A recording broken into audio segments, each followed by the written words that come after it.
Barbie Fortesa update. Yung kumain nga sa labas si Barbie kasama si Queen MC at tatlo pa nga ang plate. Ay sabihin may kasama pa sila. Sabi dito sa post ni Queen MC sa late lunch with Barbie Fortesa. Ay kumain sila dyan sa restaurant na Modern Shanghai. Ayan o. Yan sila kumain. Sa ito IG story ni Barbie. Siyempre paghahanda ni Barbie sa Mega Ball 2026. Ayan. Passion plus film. Ayan, nagaganapin sa Shangri-La. Ayan. Ito yung interview ni Barbie. Oh yes! Nag-script nag-table reading na kami.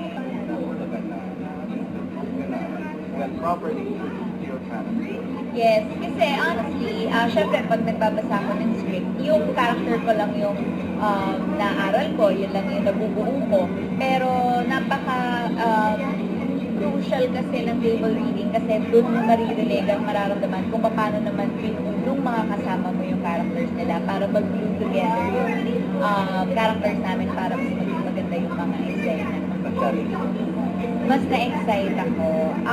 Challenge, surprisingly, hindi ako nakakaramdam ng challenge. Kasi, I feel like you feel challenged pagka feeling mo, mahihirapan ka. Pero like I said, table reading pa lang, sobrang sarap na sa tenga.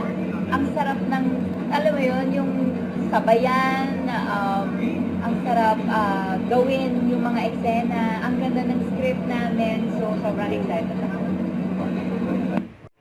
Don't forget to subscribe, click the notification bell for more update. This is Sweet Journey Action Live. Stay tuned for more videos. See ya.